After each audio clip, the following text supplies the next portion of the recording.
था the Indo Anglian poetry of the 20th century. Question लिखा चुके थे? Yes sir.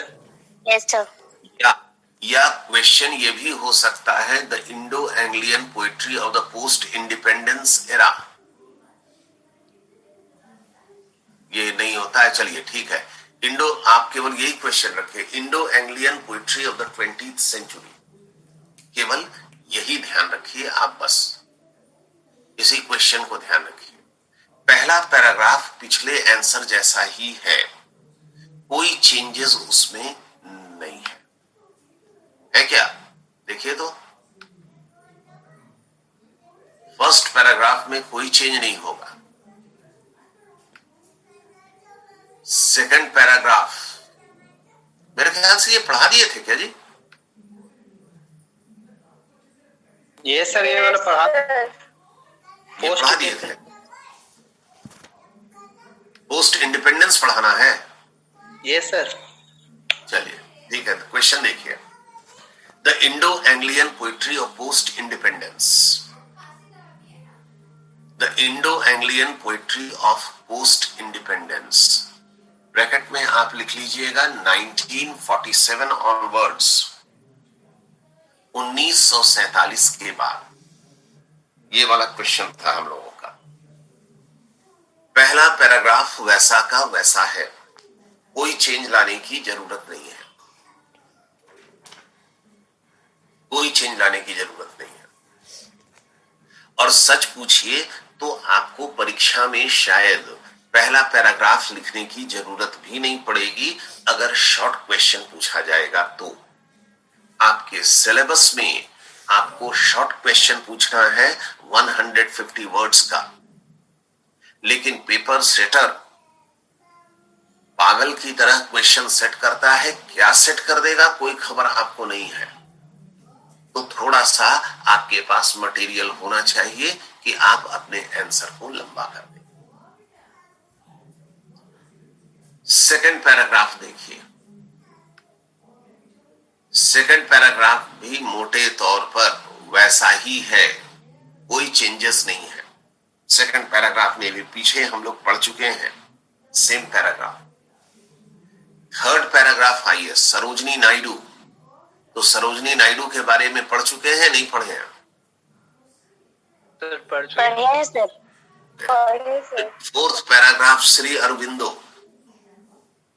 पढ़ चुके हैं? मेरे ख्याल से ये क्वेश्चन भी हम लोग कर चुके हैं।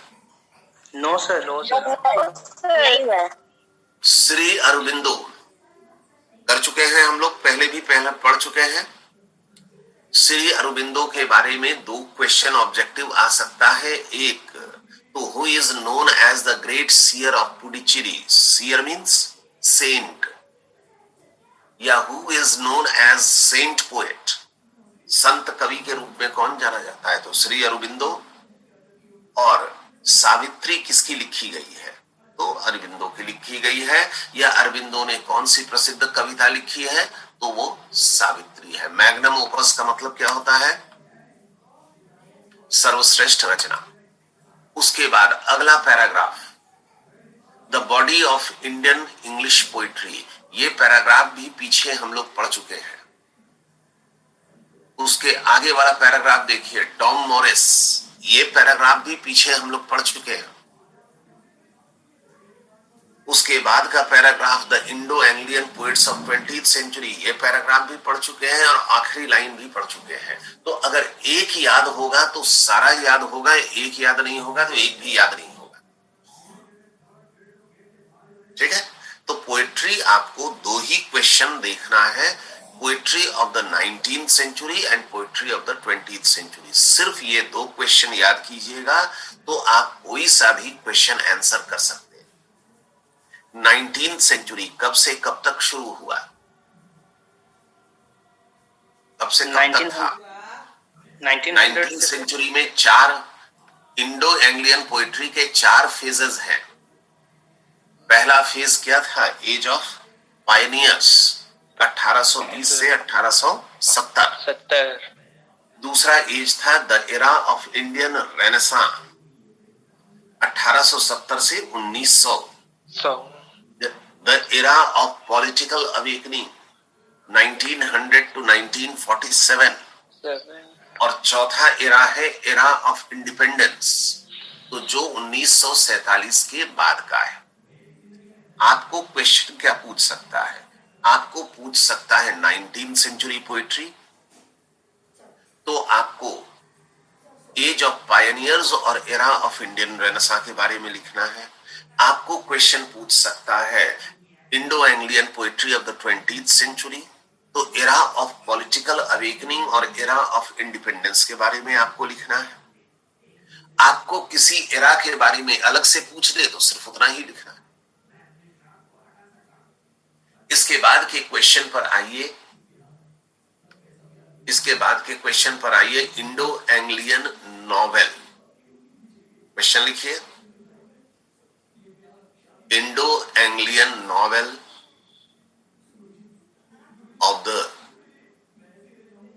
Of pre independence.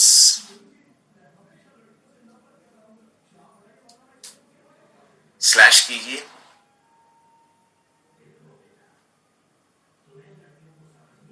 Nineteenth century Indo Anglian novel, Indo Anglian novel. तो इस तरह से क्वेश्चन आना चाहिए आपको। अगर आएगा तो इंडिविजुअल ऑथर्स के नाम से भी क्वेश्चन आ सकता है। देख लीजिए,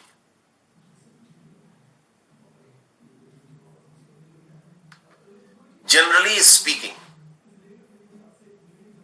Indian writings in English are a product of the historical encounter. कल फिर सेमेस्टर 4 के एक बच्चे ने फोन किया, बोला कि सर आप इंग्लिश में समझाया कीजिए, इंग्लिश में भी समझाया कीजिए। और जिसने फोन किया वो 2 लाइन हिंदी भी नहीं बोल पा रहा था। कुछ उसको खास काम था इसलिए फोन किया, तो उससे हम पूछ लिए वैसे ही कि जो पढ़ाते हैं वो समझ में आ रहा है या नहीं आ रहा है। उसने बताया कि हाँ सर समझ में आता है, लेकिन थोड़ा सा इंग्लिश में भी समझा दीजिए, और खुद वो हिंदी भी नहीं बोल पा रहा था। Generally speaking, Indian writings in English are a product of the historical encounter between the two cultures. Bharat में अंग्रेजी में लिखा जाने लगा, उसकी मुख्य वजह है कि भारत में अंग्रेज आ गए थे, यूरोपियंस आ गए थे। अगर यूरोपियंस भारत में नहीं आते तो शायद भारतीयों को अंग्रेजी नहीं आती, ठीक वैसे ही जैसे चाइना वालों को अंग्रेजी नहीं आती थी। तो क्लैश ऑफ टू कल्चर्स हुआ, इंडियन कल्चर और वेस्टर्न कल्चर। कितने दिनों तक? फॉर अबाउट 190 ईयर्स, लगभग 200 साल तक यूरोपियंस इंडिया में रहे। और यूरोपियंस में सबसे अधिक समय तक के लिए कौन रहा? ब्रिटिशर्स रहे या फ्रेंच रहे? कौन रहा? सर ब्रिटिशर्स रहे। तो फिर इसलिए हम लोगों ने अंग्रेजी सीखा, और जब अंग्रेजी सीखा तो हम लोगों ने अंग्रेजी में भी लिखना शुरू किया। The first to arrive on the literary scene was prose and then poetry. सबसे पहले प्रोज में लिखा जाना शुरू हुआ, कविता में तो बाद में लिखा जाने लगा। पहले आप क्या लिखना सीखे? प्रोज लिखना सीखे या कविता लिखना सीखे? हिंदी में हिंदी सीखे नहीं सीखे आप लोग? कविता सर। सीखे। कविता। तो पहले कविता लिखना शुरू किए आप? No sir, prose. कक्षा 1 में जब आप थे तो आपके टीचर ने घर से क्या लिख करके लाने बोला था कि एक कविता लिख करके लाना? गाय पर लेख बोला था। कविता तो आप आज तक नहीं लिख पाते हैं। तो जब भी आप कोई भाषा सीखते हैं, whenever you learn a language, a foreign language, you start writing prose first. तो सबसे पहले आप प्रोज लिखना शुरू करते हैं, गाय पर लेख लिखना शुरू करेंगे, या प्यासा कौवा की कहानी लिखना शुरू करेंगे, या आपके आसपास अपने पापा को चिट्ठी लिखना सीखेंगे। पहले पापा को एसएमएस करना सीखेंगे, व्हाट्सएप भेजना सीखेंगे। पहले आप ये सीखते हैं, कविता लिखना बाद में सीखते हैं। कविता तो आपको आज भी बता दिया जाए तो लिखना आपके लिए मुश्किल हो जाएगा। The Indo-Anglian fiction is actually the last stream to arrive on Indian English literary scene. लोगों ने प्रोज सीखा, फिर कविता सीखा, और नॉवेल लिखना उसके बाद सीखा। नॉवेल सबसे अंत में सीखा। शुरुआत में पिताजी के नाम चिट्ठी भले लिख ले रहे होंगे, लेकिन नॉवेल 200 पन्ने का और 400 पन्ने का गोदान लिखना आप बिल्कुल अंत में सीखिएगा।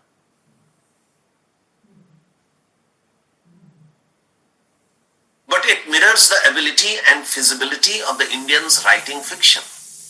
लेकिन जब भारतीयों ने नॉवेल लिखना सीखा तो यह पता चला कि भारतीय नॉवेल लिख सकते हैं और यूरोपियंस के समकक्ष लिख सकते हैं। यूरोपियन के समकक्ष लिख सकते हैं। उनकी योग्यता समझ में आई कि हाँ, भारतीय लिख सकते हैं। पहले तो कोई कल्पना ही नहीं कर सकता था कि 200 पन्ने की कोई कहानी लिख सकता है।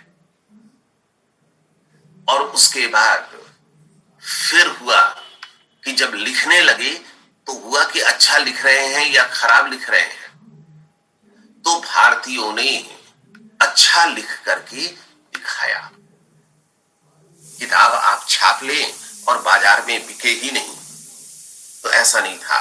भारतीयों ने जब नॉवेल्स लिखना शुरू किया तो उनके नॉवेल्स बाजार में बिक भी रहे थे। फिजिबिलिटी, प्रैक्टिबिलिटी, यानी लिख लिया है तो उनकी किताबें बाजार में बिक भी रही थी। It proves the fact that the Indians are equally proficient in handling this foreign language. जब भारतीयों ने नॉवेल्स लिखा तो स्पष्ट हो गया पूरे यूरोप को कि भारतीय भी अंग्रेजी भाषा का प्रयोग कर सकते हैं और कुशलता पूर्वक कर सकते हैं। ऑफ कोर्स, जैसे आप लोग लिखते हैं, आप लोग एक एप्लीकेशन लिख देते हैं या आप लोग व्हाट्सएप मैसेज भेज देते हैं तो मन करता है सुसाइड कर ले। क्या बोलना चाहते हैं, क्या लिखना चाहते हैं, कुछ भी अंदाज नहीं लगता है, कोई और छोर अंदाज नहीं लगता है। मेरे पास किसी भी विद्यार्थी का नाम लीजिएगा तो उसका व्हाट्सएप चैट निकाल करके दिखा देंगे। क्या समझ में आ रहा है ये आप बता दीजिए हमको। लेकिन जब भारतीयों ने नॉवेल्स लिखना शुरू किया तो पूरी कुशलता के साथ लिखा। यूरोपियन से किसी भी हाल में कम नहीं था भारतीयों की writing. Of course there are great difficulties in the use of this foreign language. ठीक है, इस विदेशी भाषा को इस्तेमाल करने में दिक्कतें तो है, मुझको भी होती है, आपको भी है। कैसे, क्या दिक्कत है? To describe the unique intricacies of Indian social life. हम अपने सोशल लाइफ के जटिलताओं का वर्णन इस भाषा में नहीं कर सकते हैं। हमारी सोशल लाइफ है, चलिए आपके घर में बहन की शादी हो रही है, मड़वा बंधा रहा है, तो मड़वा को अब अंग्रेजी में क्या लिख देंगे? कैनोपी, क्या लिख देंगे? आपके बहन को हल्दी चढ़ाया जा रहा है तो हल्दी चढ़ाने को क्या लिख देंगे? Turmeric ceremony. मुश्किल है। मुंडन हो रहा है तो क्या लिख देंगे?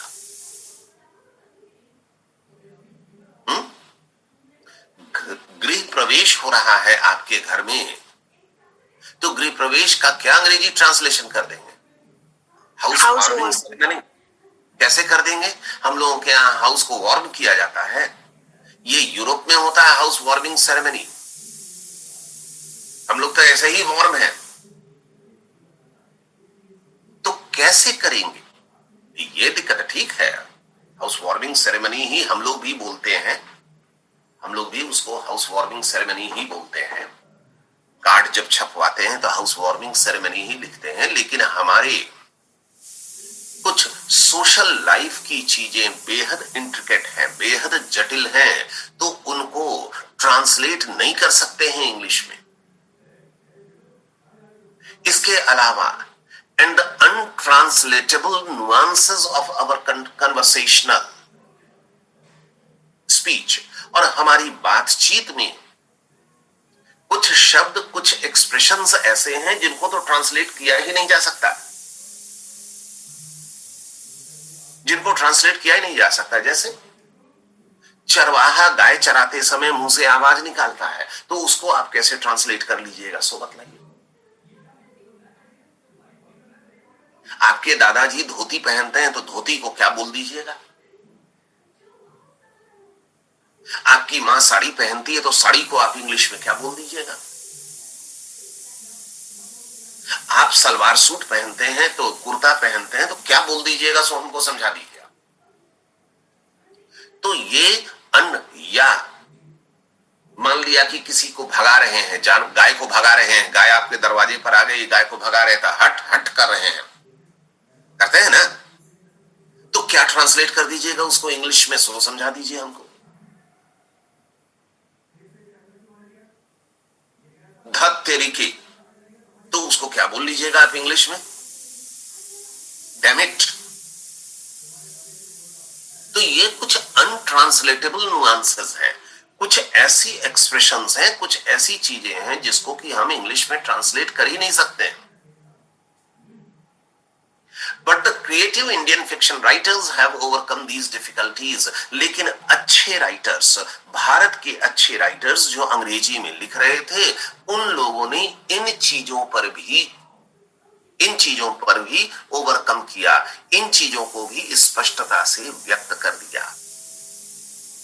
और जहां पर व्यक्त नहीं हुआ, वहां पर हूबहू उन्होंने हिंदी के शब्दों को या स्थानीय भाषा के शब्दों को रोमन स्क्रिप्ट में लिख दिया। बस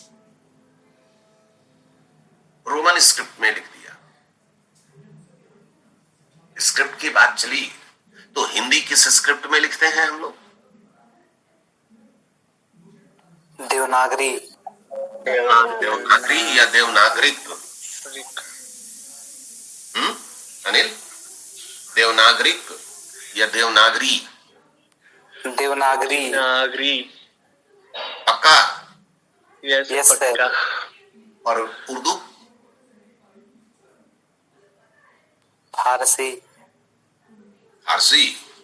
फारसी भाषा का नाम है, स्क्रिप्ट का नाम नहीं है। पता करके बतलाइएगा हमको कल आप लोग। उर्दू किस स्क्रिप्ट में लिखा जाता है और इंग्लिश किस स्क्रिप्ट में लिखा जाता है? रोमन की ग्रीक? रोमन। पक्का? यस पक्का। तो जिन चीजों को ट्रांसलेट नहीं कर सकते हैं, उन चीजों को हूबहू रोमन स्क्रिप्ट में लिख दिया। तो इस तरह से काम चला। But the creative fiction writers ने, नॉवेल्स लिखने वालों ने इन चीजों पर काबू पाया। ऐसा नहीं है कि गाय को भगा रहे हैं, हट हट कर रहे हैं, तो अब हट हट को क्या अंग्रेजी में लिखें? डैमिट तो नहीं कर सकते हैं उसको। हट हट भी तो फिर अपना कुछ मैनेज किया। The Indo-Anglian fiction owes its origin to the translations of various fictional works from Indian languages into English.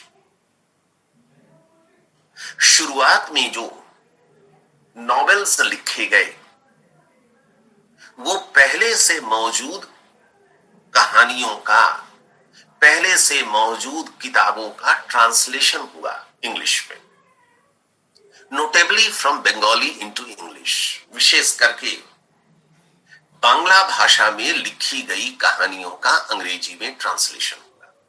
शुरुआत यहां से हुई।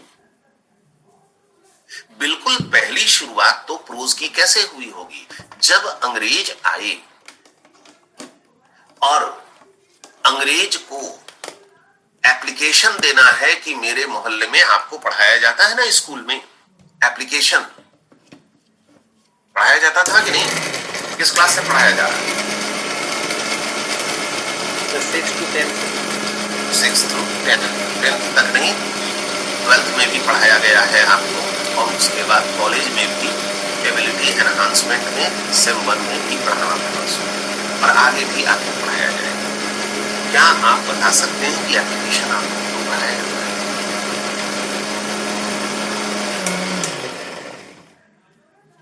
किसी जमाने में एप्लीकेशन पढ़ाने की शुरुआत हुई थी। उस जमाने में जब भारत अंग्रेजों का गुलाम था और जितने भी अधिकारी हुआ करते थे सभी अंग्रेज हुआ करते थे, उनसे कोई काम कराने के लिए एप्लीकेशन सिखाया जाता था। एप्लीकेशन लिखना, कि कैसे एप्लीकेशन लिखते हैं, किस भाषा में? इंग्लिश में। अंग्रेज अधिकारी कैसे समझेगा? इंग्लिश में रहेगा तब सर। इंग्लिश में रहेगा तब समझेगा। तो उसमें संबोधन क्या रहता था? सर। सर आमतौर पर बोला जाता है मालिक को, गुलाम जो है, स्लेव जो है, वह सर बोला करता था अपने मालिक। फिर अगली लाइन क्या होती थी? With due respect I beg to say. आप गिड़गिड़ा रहे हैं, प्रार्थना कर रहे हैं कि मैं आपका गुलाम हूं, मेरी औकात नहीं है आपको कुछ बोलने की, लेकिन फिर भी मेरी प्रार्थना को सुन लीजिए। और नीचे में क्या लिखते थे? योर्स फेथफुली, आपका वफादार। तो ये एप्लीकेशन अंग्रेजों के टाइम में लिखा जाता था। अंग्रेज कब के चले गए, लेकिन किसी को भी दिमाग में नहीं आया कि अब एप्लीकेशन पढ़ाने की कोई जरूरत नहीं है। अंग्रेजी में, हिंदी में लिख करके देगा ना, मलयालम में लिख के देगा, कन्नड़ में देगा, किसी भाषा में दे देगा। और आजकल तो एप्लीकेशन लिखने की भी जरूरत नहीं है, छपा हुआ फॉर्म आता है। और आजकल तो छपा हुआ फॉर्म भी नहीं आ रहा है, आजकल तो ऑनलाइन फॉर्म भर रहे हैं आप, सब कुछ लिखा हुआ रहता है, केवल सबमिट कर देना है। तो क्यों पढ़ाया जा रहा है नहीं पता। खैर, तो जब प्रोज की शुरुआत हुई तो एप्लीकेशन से हुई। अंग्रेज जज था और कोर्ट के जितने कागज थे, जमीन के जितने कागज थे, सब फारसी में थे। तो अंग्रेज अधिकारी को समझ में कहां से आएगा? तो उन कोर्ट के कागजों का ट्रांसलेशन अंग्रेजी में किया जाता था। कौन करेगा? जो फारसी भी जान रहा है और जो अंग्रेजी भी जान रहा है। तो इक्का दुक्का भारतीयों ने आरंभ में अंग्रेजी सीखा। चिट्ठी लिखना है किसी अंग्रेज अधिकारी के पास कि मेरा फलाना काम कर दीजिए, तो वो चिट्ठी लिखना सीखा। पिटीशन देना, एप्लीकेशन देना सीखा।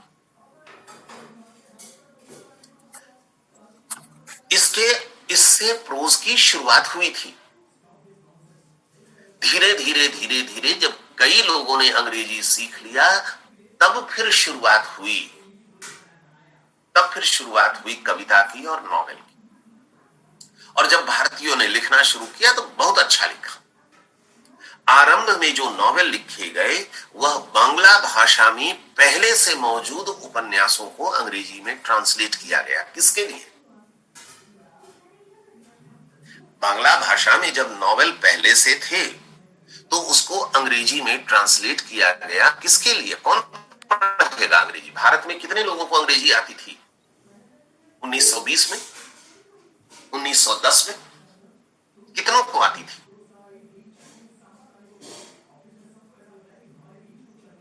हजारीबाग में ही आज की तारीख में कितनों को अंग्रेजी आ रही है कि नॉवेल पढ़ेगा?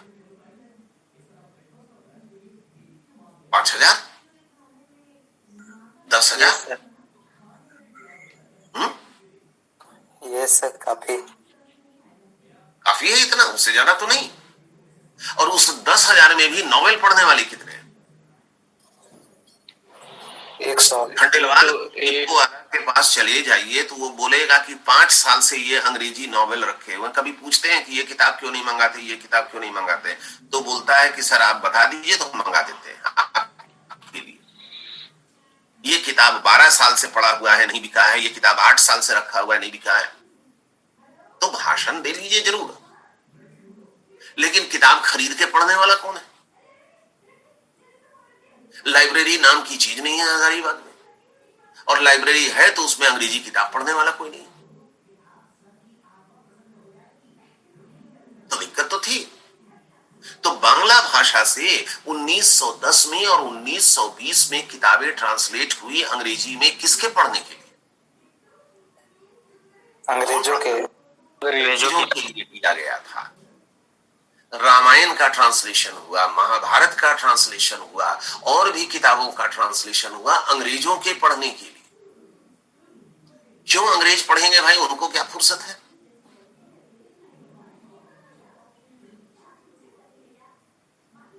क्या जरूरत पड़ी अंग्रेजों को पढ़ने की? अंग्रेजों को पढ़ने के लिए कमी थी क्या इंग्लैंड में?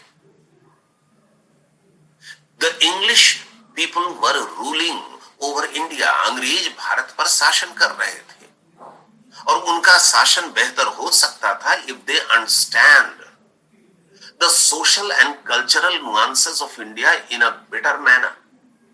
और भारतीयों पर शासन अंग्रेजों का बेहतर हो सकता था अगर अंग्रेज भारत की सभ्यता, संस्कृति और सामाजिक व्यवस्था को बढ़िया से समझें। इसलिए अंग्रेजों ने एनकरेज किया भारतीयों को कि अंग्रेजी में ट्रांसलेशन कीजिए। भारतीयों के पढ़ने के लिए नहीं था। भारतीय तो आज तक अंग्रेजी में नहीं पढ़ रहे हैं, हिंदी नहीं पढ़ता है, अंग्रेजी तो छोड़ दीजिए। The first Indian novel to be published in English was Bankim Chandra Chatterjee's Rajmohan's Wife। ये पहला नॉवेल था बंकिम चंद्र चैटर्जी का जो कि प्रकाशित हुआ था, राजमोहन्स वाइफ। ऑब्जेक्टिव का ये बेहद इंपॉर्टेंट क्वेश्चन है, याद रखिएगा। ऑब्जेक्टिव का ये बेहद इंपॉर्टेंट क्वेश्चन है, राजमोहन्स वाइफ।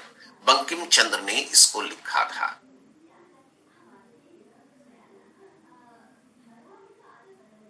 बंकिम चंद्र ने इसको लिखा था। यह नॉवेल अधूरा ही रह गया, ये पूरा कभी प्रकाशित नहीं हो सका। और इसकी हीरोइन का नाम था मातांगिनी। मातांगिनी नाम की हीरोइन के इर्द गिर्द, राजमोहन्स वाइफ कौन थी, राजमोहन की पत्नी कौन थी? मातांगिनी नाम की एक महिला। तो उसके इर्द गिर्द ये कहानी लिखी गई थी। मातांगिनी के इर्द गिर्द ये कहानी लिखी गई थी। ध्यान रहेगा, स्पेलिंग लिख लीजिए, मातांगिनी। और यह अधूरी किताब थी, यह भी ध्यान रखिएगा। यह किताब कभी पूरी नहीं हो सकी, यह किताब कभी पूरी नहीं हो सकी थी, इसका ख्याल रखिएगा। वहीं पर लिख लीजिए इनकम्प्लीट।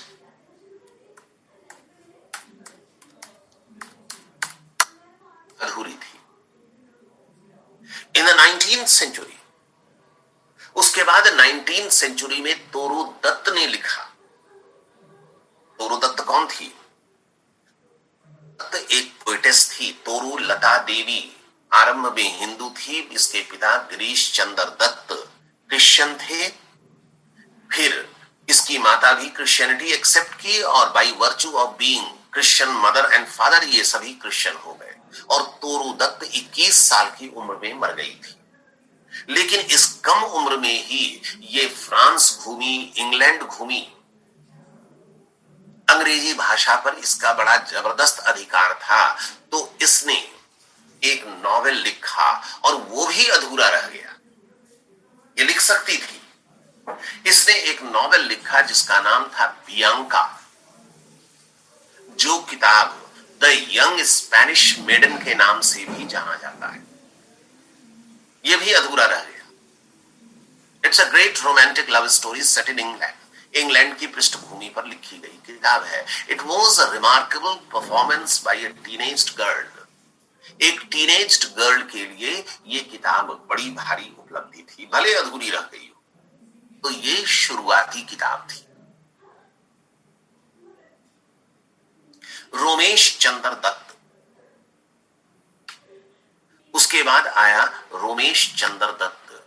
डिस्कनेक्ट कर रहे हैं, इमीडिएटली कनेक्ट हुई। हम लोग 26 लोग हैं।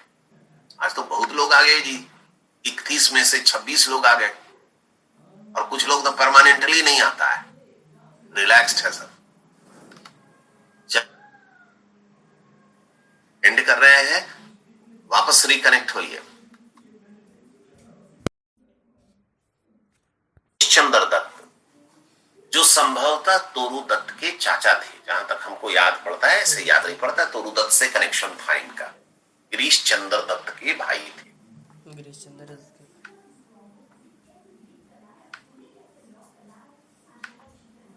Was a great novelist. ये भी एक महान नॉवेलिस्ट थे। Though he is famous for his translations. ये भी अपने ट्रांसलेशंस के लिए फेमस थे। और कौन सा ट्रांसलेशन किया था? द रामायण और द महाभारत। ये कुछ साल पहले तक कोर्स में था, द रामायण, उसका कुछ सेक्शन कोर्स में था आपके, बाद में हट गया। The Ramayana and the Mahabharata. तो ये सारी चीजें ट्रांसलेट की गई थी भारतीयों के लिए नहीं, बल्कि अंग्रेजों के पढ़ने के लिए। His novels are equally noteworthy. इसने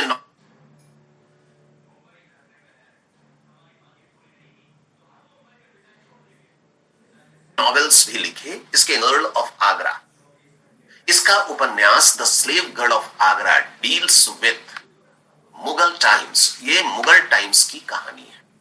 मुगल पीरियड में आगरा की एक नर्तकी तवायफ की कहानी है। नर्तकी बोलना उचित नहीं होगा, एक तवायफ की कहानी है, the slave girl of Agra. It presents a graphic socio cultural picture of the Mughal period. अब किताबें लिखी जाएंगी तो जिस भी बैकग्राउंड पर लिखी गई हैं उसका विविड पोर्ट्रेयल होता है, बड़ा ही स्पष्ट चित्रण होता है कहानियों।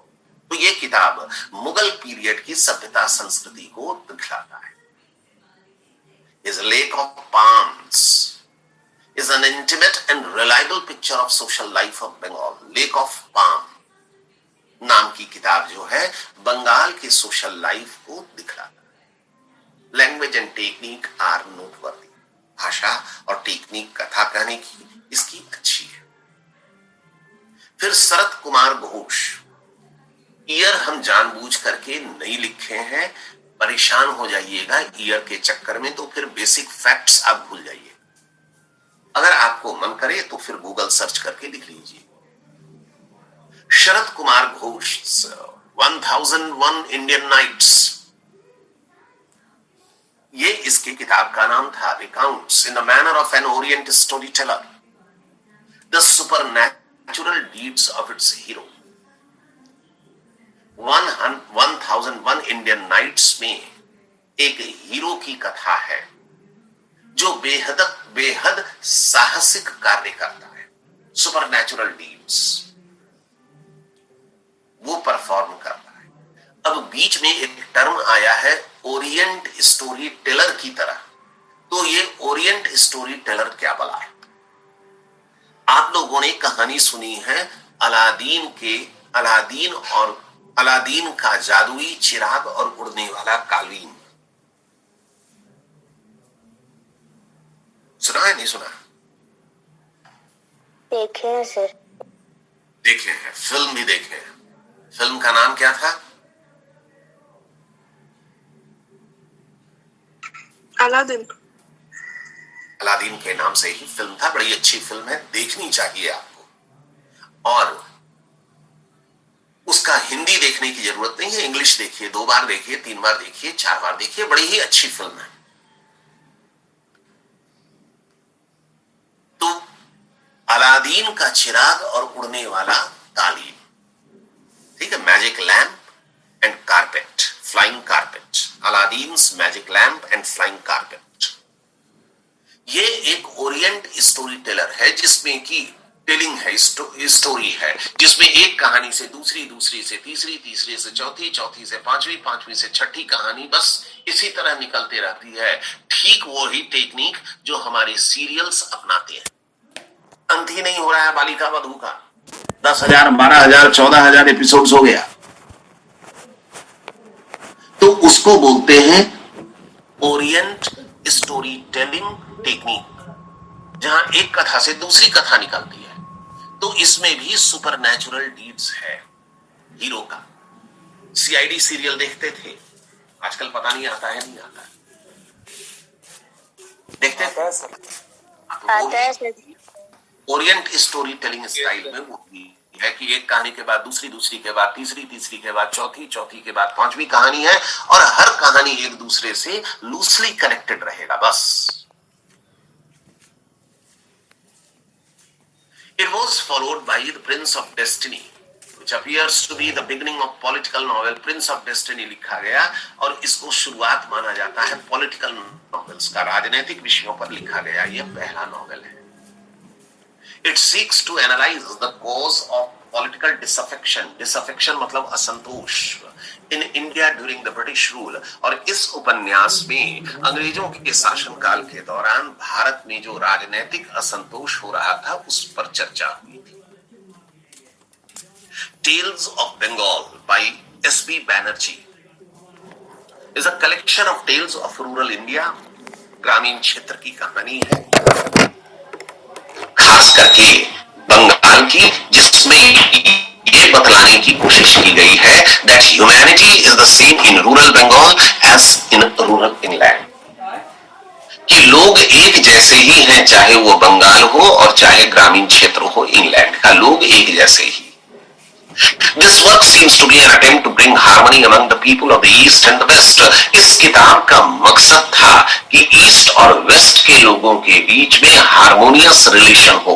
ईस्ट मतलब इंडिया और वेस्ट मतलब इंग्लैंड, इन दोनों देशों के लोग एक जैसे ही हैं, बताने का मकसद ये था कि दोनों शांतिपूर्वक, प्रेम पूर्वक रह सकते थे।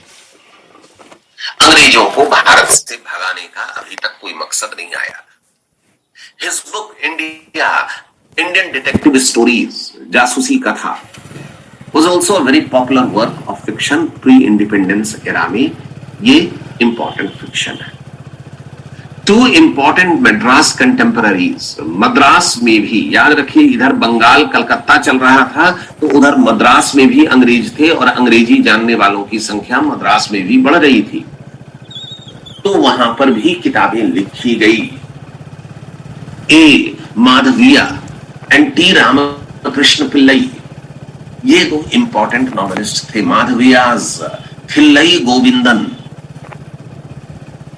ये बेहद प्रसिद्ध किताब है। ऑब्जेक्टिव अगर हम क्वेश्चन सेट किए तो दे देंगे। थिल्लई गोविंदन को पहले आप कहां पर पढ़े हैं?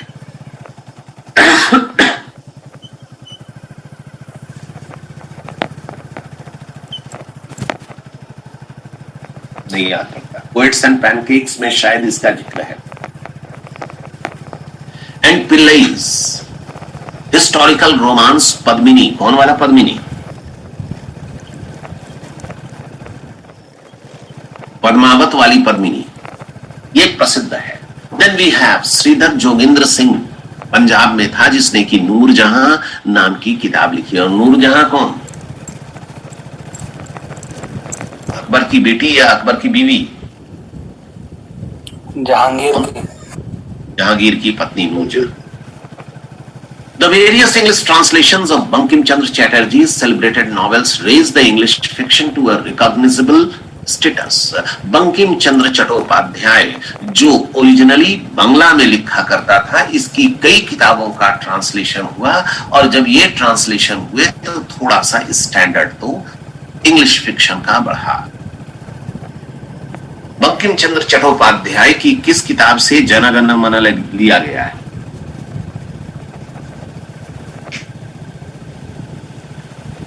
जनगण मन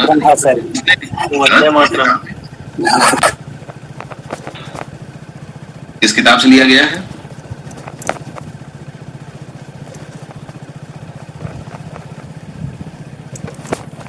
कहीं नहीं हुई।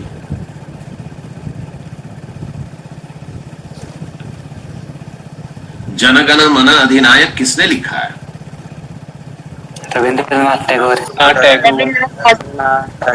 तो फिर बंकिम चंद्र ने क्या लिखा है? वंदे मातरम। किस किताब से लिया गया है?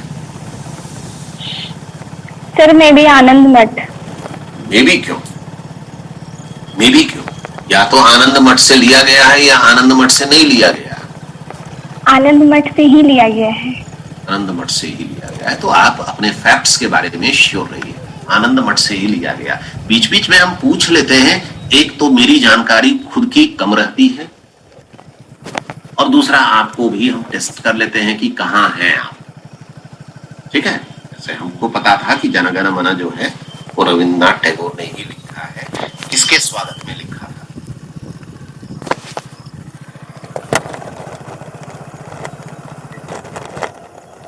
महात्मा गांधी। कुछ बोल देना है जी, आए चाहे नहीं आए, और नहीं आने पर तो जरूर बोल देना है जी प्रकाश। नहीं आए तो जरूर बोल देना है। हम आपको पहले भी वार्न किए हैं कि जब कोई चीज नहीं आती है तो आप गलत आंसर नहीं दीजिए। Learning takes place because of repetition. आप कोई भी चीज सीखते हैं बार बार दोहराने से। स्कूल में टेबल, जिसको हिंदी में हम लोग पहाड़ा बोलते थे, कैसे सीखे? रेपिटिशन से या बिना रेपिटिशन के? रेपिटेशन के। गधा कैसे सीखे? रेपिटेशन के। ABCD कैसे सीखे? रेपिटेशन से। रेपिटेशन को मूर्ख टीचर क्या बोलते हैं? रेपिटेशन शब्द के लिए मूर्ख टीचर क्या बोलते हैं? रट्टा मार। रट्टा मारना। रट्टा मारना। तो आप रट्टा मारने से ही सीखते हैं। और रट्टा कैसे मार सकते हैं? जब आप किसी इंफॉर्मेशन को बार बार रिपीट करें। यही ना है? एक रस्सी को कुएं में बार बार डालिए और पानी खींचिए तो पत्थर पर भी निशान पड़ जाएगा रस्सी का, कि नहीं पड़ेगा? तो आप गलत इंफॉर्मेशन को बार बार रिपीट करते रहिए, बार बार रिपीट करते रहिए कि महात्मा गांधी के स्वागत में जनगण मन लिखा गया था। तो फाइनली जब कहीं पर कोई एग्जाम होगा तो आंसर क्या दीजिएगा? महात्मा गांधी। और महात्मा गांधी बोल करके आप अपने साथ साथ 25 लड़का का और दिमाग चौपट कर दिए। ये नहीं किए? तो आप गूगल सर्च करके हमको कल बताइएगा कि जनगण मन अधिनायक सर जॉर्ज की वाइफ के वापस आने पे लिखा गया। गूगल सर्च कीजिए, तुरंत ये गूगल सर्च की है अर्पणा झा और बता दी है। तो ये सर्च करना, मोबाइल को आप इस तरह से इस्तेमाल करना सीखिए। ठीक है? बाकी मोबाइल पर इतनी चीजें हैं जो जिंदगी भर आपको नर्क में रख सकता है, और मोबाइल पर इतनी चीजें हैं जो आपको बुलंदी के शिखर पर पहुंचा सकता है। आप कहां रहना चाहते हैं ये आप तय कीजिए। चलिए, हाँ, तो बंकिम चंद्र के नॉवेल्स जब ट्रांसलेट होना शुरू हुए इंग्लिश में तो फिर ढेर सारी किताबें आ गई। His Rajmohan's wife is the first Indian novel, ये तो पहले भी जिक्र किए थे, और ये ओरिजिनल टेक्स्ट नहीं था, ट्रांसलेशन था। बाद में उनकी और किताबें भी ट्रांसलेट हुई। द चीफटेन्स डॉटर, इस नाम से एक किताब आई, मूलतः बांग्ला भाषा में लिखी गई थी किताब, दुर्गेश नंदिनी। आनंद मठ लिखी गई, आनंद मठ, तो आनंद मठ के नाम से ही आई, जिसमें कौन सा गाना था? अभी तुरंत बतलाई तुम लोग। वंदे मातरम, चंद्रशेखर, ये सारी किताबें इंग्लिश में आई। It is remarkable to note that Anand Math is translated into English by Shri Aurobindo. ये ऑब्जेक्टिव ये भी पूछता है कि आनंद मठ को किसने ट्रांसलेट किया है इंग्लिश में। तो ये था श्री अरबिंदो घोष, सीयर ऑफ पुडुचेरी, जिसने सावित्री नाम की कविता लिखी। अरबिंदो घोष मूलतः एक स्वतंत्रता सेनानी थे और इस किताब के आनंद मठ के प्रकाशन के बाद वंदे मातरम गीत जो था वो पूरे हिंदुस्तान में पॉपुलर हो। स्वतंत्रता सेनानी एक यूनिफाइंग सॉन्ग। रविंद्रनाथ टैगोर नाम सुना हुआ लगता है? Yes sir. शर्मिला टैगोर के कौन लगते थे, नाना की दादा? दादा सर। देखो फिर बोला, गूगल सर्च किए थे जी, कुछ बोल देना है। हम परसों भी शायद बात किए हैं रविन्द्रनाथ टैगोर पर कि शर्मिला टैगोर से कोई रिश्ता नहीं है। बोले थे नहीं बोले थे? कल बोले थे सर। कल बोले थे ना, तो फिर आज बताया कि शर्मिला टैगोर के दादा लगते हैं। Rabindranath Tagore the Nobel laureate, पहला इंडियन नोबेल लॉरिएट था 1913 में। कंट्रीब्यूटेड वेरी सिग्निफिकेंटली टूवर्ड, वहीं पर लिख लीजिएगा सर्च करके कि किस वर्ष में नोबेल प्राइज मिला था। ऑब्जेक्टिव पूछ देगा किस किताब के लिए मिला था, ऑब्जेक्टिव पूछ देगा। Contributed very significantly towards the enrichment of early Indo Anglian fiction, के एनरिचमेंट के लिए इन्होंने काम किया। He cast a sweeping and transforming influence on it. Tagore ने जबरदस्त प्रभाव डाला इंडो एंग्लियन फिक्शन पर। इनका उपन्यास था Gora,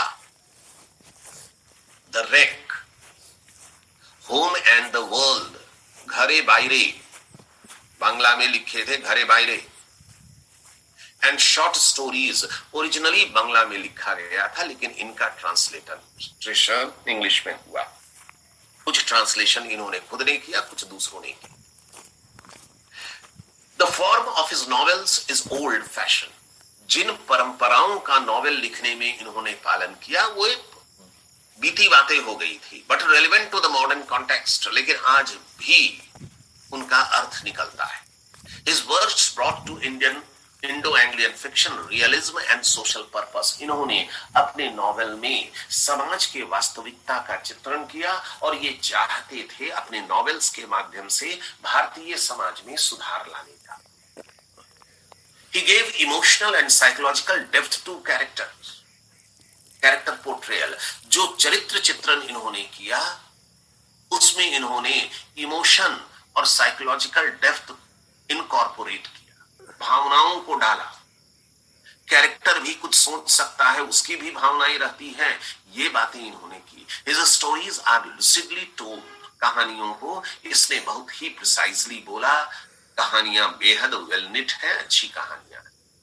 the early pioneering works of Indo Anglian writers were, आरंभ में जो कुछ भी लिखा गया उसका सोशल, हिस्टोरिकल, डिटेक्टिव और रोमांटिक नॉवेल्स लिखा, इन विषयों पर लिखा गया।